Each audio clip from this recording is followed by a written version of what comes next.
With the dawn of history, two great civilizations emerged. The gods and heroes of Egypt and Mesopotamia were still half animal, half man.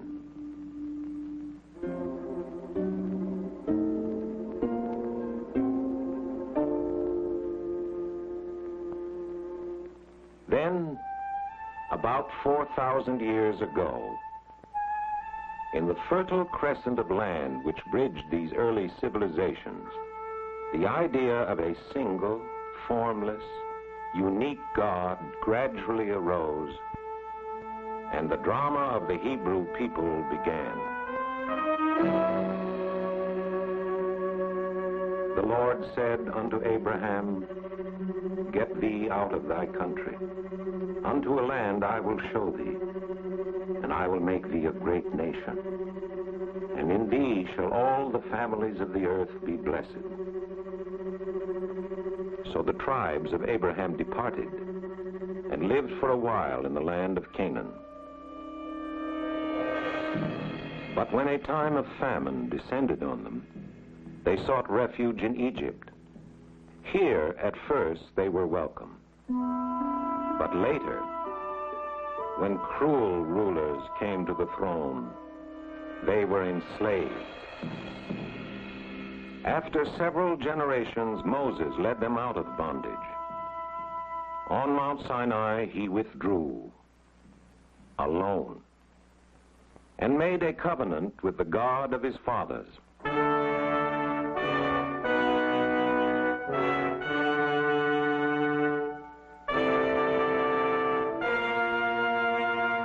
Meanwhile, his people, lonely and leaderless, turned again to the ancient custom of animal worship.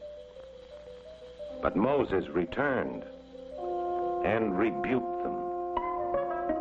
And in the long years of their wandering, he gave the Hebrews a sacred code which was to govern their way of life and ensure their survival throughout the ages.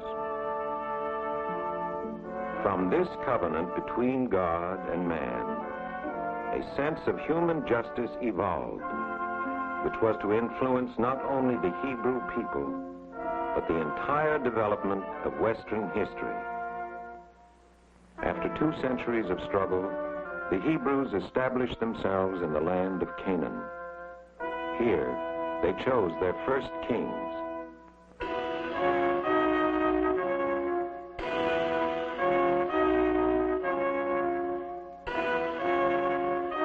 Under Solomon, the kingdom expanded and flourished.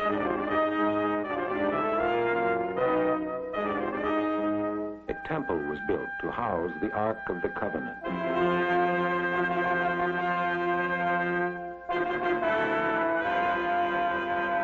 For some of the people, this was a time of prosperity. Others were burdened with heavy taxation. The country was divided. Royal power continued to be abused, and pagan worship was revived. The luxury and laxity of this period were challenged by many great prophets who warned the Hebrews against the injustice of man to man and cried out to them to remain loyal to the God of their fathers. Then, in the year 587, the Babylonians destroyed Jerusalem. The Judean king was captured, blinded, the temple burned. Tens of thousands carried into captivity. Here in Babylon, without a land of their own, without a temple, without a king, the Jews preserved their identity and kept their faith alive. In place of temple ritual, they created the synagogue. Here, aging scholars, fearing their beliefs and customs might be wiped out completely, sought to preserve their ancient oral traditions in the written word, and Judaism became the religion of the book. After Babylon had fallen to the Persians, the exiled Jews were allowed more freedom. As the years passed, under more tolerant rulers, they prospered and multiplied. Finally, when given permission to return to their homeland, the majority preferred to remain in Babylon. Those who did return to Jerusalem, in time rebuilt the temple. Then came waves of conquest from the west. Some of the Jews accepted Greek speech and customs, but eventually they rebelled, successfully, driving out the invaders. The kingdom of the Maccabees, however, came to an end, and Jerusalem was engulfed in the Roman Empire. This wave of invaders was met by zealous Jewish nationalists who arose in fierce revolt. This time the attempt failed. It was during this period of Roman occupation that Jesus lived, and that the Christian church began. In the year 70, the Romans destroyed Jerusalem. Once again, the temple was leveled to the ground. Even in the face of destruction and desolation, their spirit of unity remained intact. In the next 400 years, Jewish scholars of devastated Palestine, along with those in the flourishing academies of Babylon, developed a vast body of Jewish law known as the Talmud, which was to preserve the unity and integrity of the Jewish people in the long years of the dispersion. There had been Jews in Europe from the time of Alexander the Great. Now there were migrations east and west, with thriving colonies in many leading urban centers. Early in the 7th century, a new prophet arose to create yet another religion. Mohammed took many ideas from the Old Testament and acknowledged the same prophets. When waves of Muslim warriors swept across North Africa into Spain, so too went the Jews. In the 9th, 10th, and 11th centuries, a golden age of Jewish creativity arose in Spain. Jews took Arab names, spoke Arabic among themselves, and profoundly influenced Muslim thought. Meanwhile, Christianity had spread over Europe north of the Pyrenees. With the Crusades, a mass movement of undisciplined Christians set out to deliver the Holy Sepulchre from the hands of the Muslims. On the way, Crusaders massacred many Jews, whom they considered even more dangerous opponents of the Christian faith than they hated Muslims. In Spain, persistent efforts were made to convert Jews to Christianity, often by physical coercion. Entire Jewish communities submitted to baptism to escape the horrors of persecution, while in secret they continued to practice their own religion. With the Inquisition, large numbers of converted Jews were tortured and burned as heretics.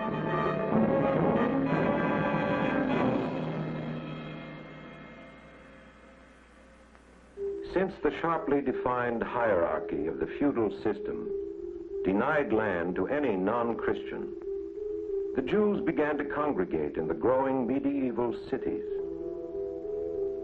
Both of their own choosing, and because they were forced to, their way of life kept them separate and apart. In Western Europe, by the 15th century, most Jews lived in a city within a city, the ghetto.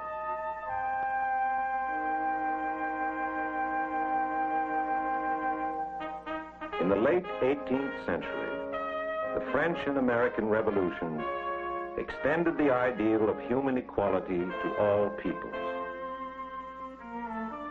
Jews of Western Europe shared in the general emancipation and rose to high posts in literature, finance, and politics. In Eastern Europe, however, the fate of the Jews fell from poverty to pogrom. Thousands in Tsarist Russia and Poland suffered incredible horrors. Over 2 million emigrated to the United States. By 1910, New York was the Jewish capital of the world.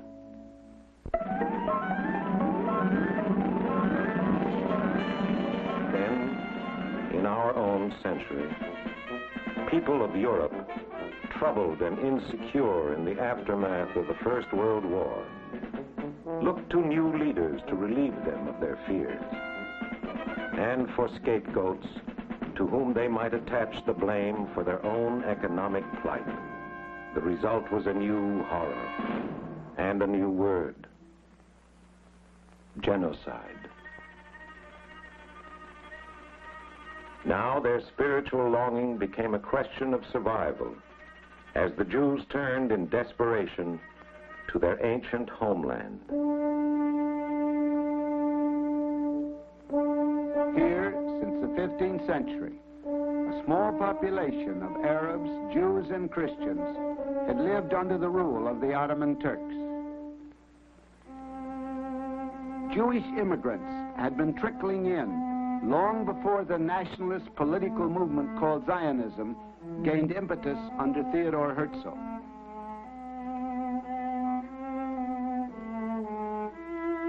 Zionists gained financial support for small agricultural settlements. With the collapse of Turkey in 1918, Palestine came under British mandate. The city of Tel Aviv, once barren sand dunes, boomed during British occupation. Many thousands of European Jews settled in the Holy Land after Britain issued the Balfour Declaration, which endorsed the establishment of a national home for the Jewish people in Palestine. In spite of growing Arab opposition, Jewish immigration increased as a result of Nazi persecution.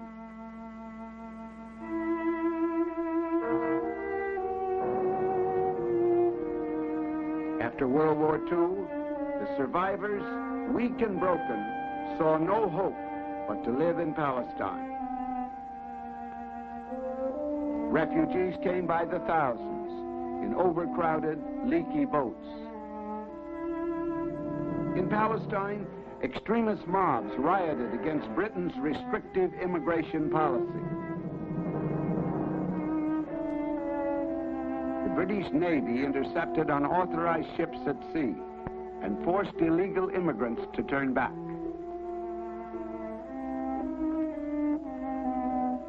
On the island of Cyprus, refugees were confined in detention camps.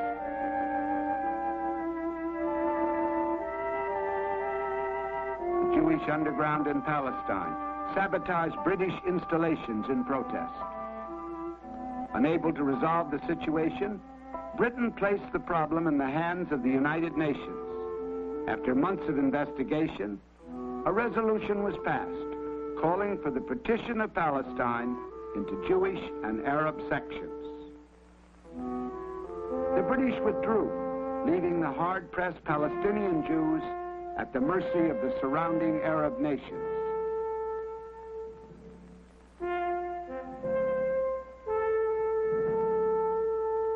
A few hours later, Ben-Gurion and the other leaders proclaimed Israel a sovereign state.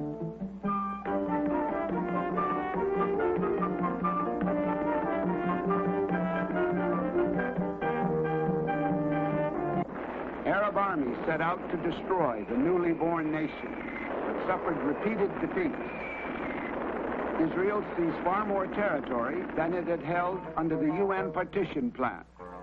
9 months later, a general armistice agreement was signed under United Nations auspices. Israel, one of the first democratic states in the Middle East, swore in Dr. Chaim Weizmann as its first president. And the floodgates of immigration were open for all who chose to come.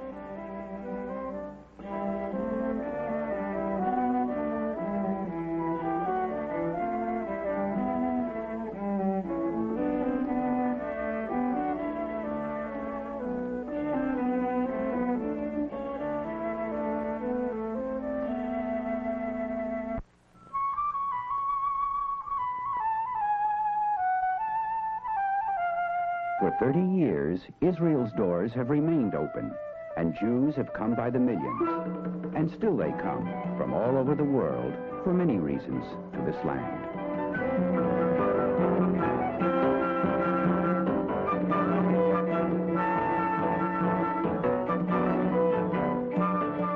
Today, crops are grown on land which for centuries lay fallow. Much used to be desert.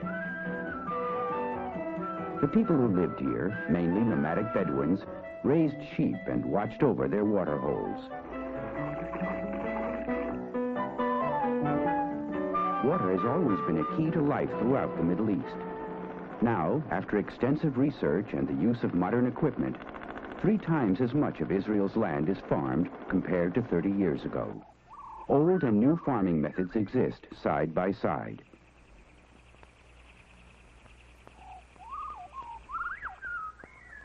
In the past, collective settlements called kibbutzim were given much credit for agricultural progress.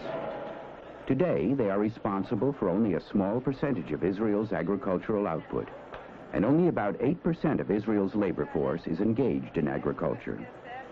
Citrus fruits continue to be an important export crop. About 90% is sold abroad. The export of all fruits and vegetables, as well as manufactured goods like electronic equipment, polished diamonds, and textiles, is flourishing. Israel has not been blessed with an abundance of raw materials. Most of the meager mineral resources are found in the south, in the Negev Desert and the Dead Sea. Some oil has been discovered, but Israel produces only a minor portion of her needs, and the availability and price of imported oil still dramatically affect the economy.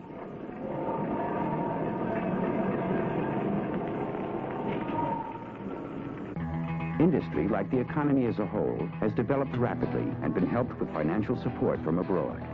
This growth was achieved despite the scarcity of raw materials and energy sources, a restricted local market, and long distances from export markets, as well as a political situation in which many Middle Eastern countries can boycott Israeli goods.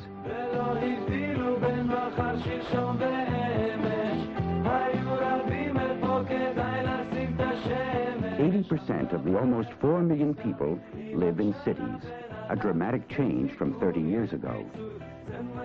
Israelis pay some of the highest taxes in the world, often half their income. In addition, inflation is extremely high.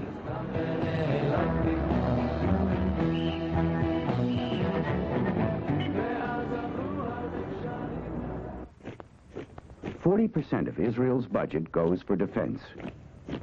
There is compulsory military service for both sexes. Single women serve 2 years and remain in the reserves until they are 34.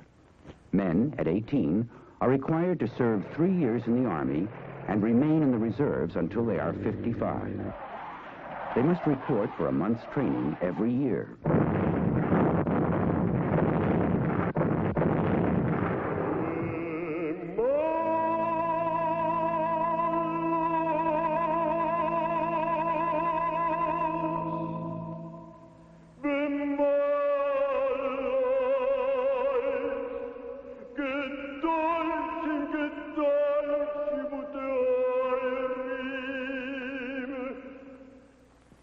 Israel has fought 4 major wars in the past 30 years, and in spite of its peace settlement with Egypt, security continues to be a full-time concern.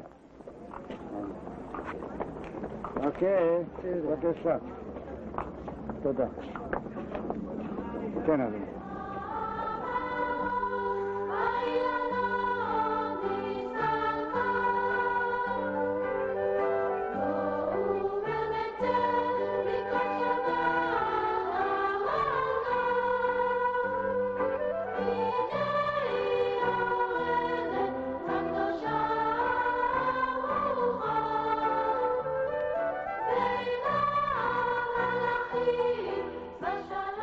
Israel has a dynamic cultural life and heavily supports art programs and artists. Yigal Tumarkin, like many modern Israeli artists, has had his works displayed all over the world.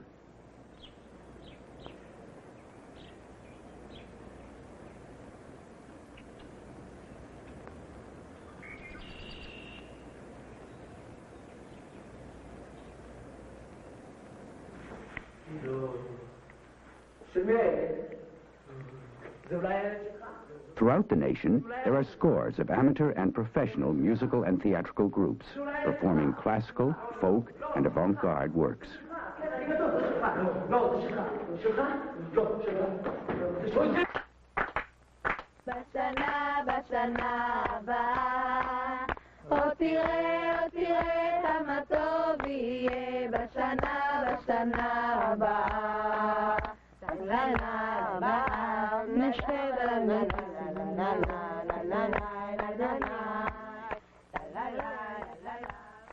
Israel is special, if not sacred, to more different religious faiths than any other area in the world.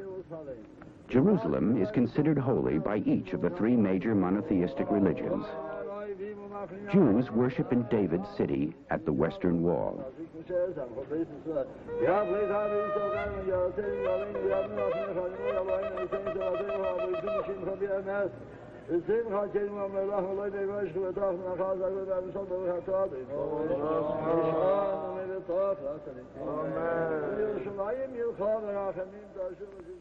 Muslims pray at the place from where Muhammad ascended to heaven.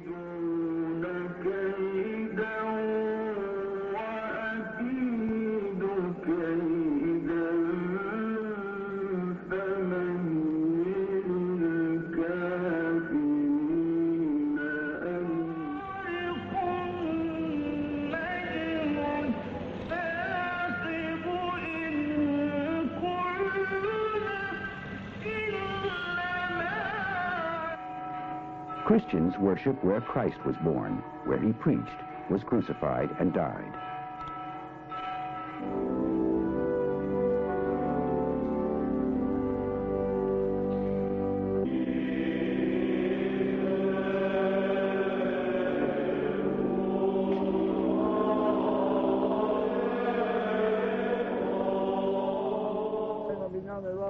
Israel's population is a rich tabloid of various ethnic groups. Jews themselves are a people of diversified backgrounds, and the problem of a so-called Second Israel exists, the successful integration of the immigrants from Asia and North Africa with the ones from Europe. An extensive social welfare system stresses preventive medicine and research. Healthcare is about the most extensive in the world. Life expectancy is now higher than in most Western nations, including the United States.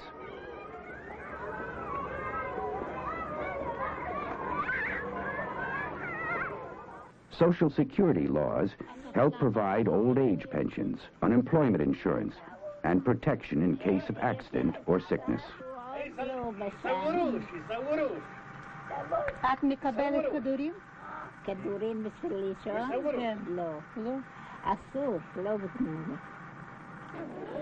The majority of Israel's non-Jewish population is Arab.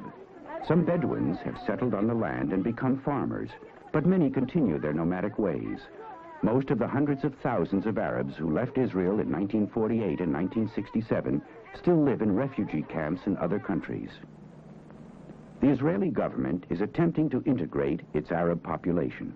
Many now attend literacy classes and enroll in other adult education courses.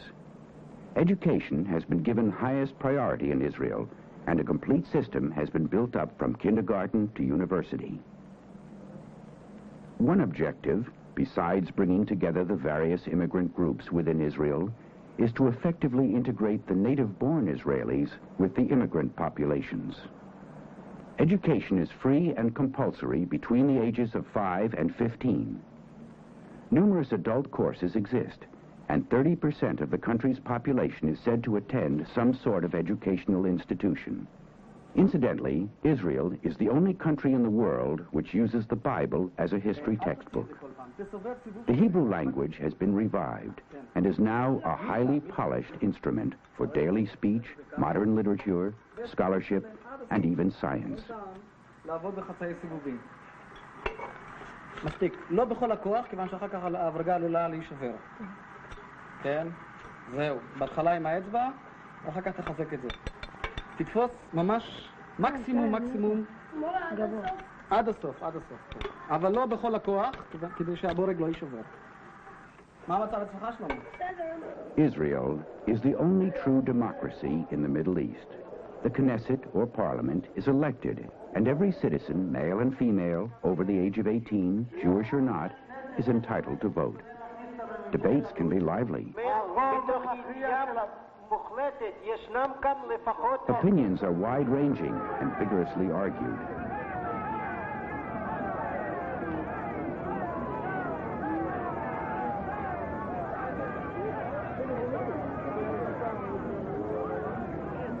The major concern of all is the establishment of a lasting peace in the Middle East. Will modern Israel be an arena for more bloodshed? Or will it become a place where Arabs, Jews, and others find peaceful solutions to common problems?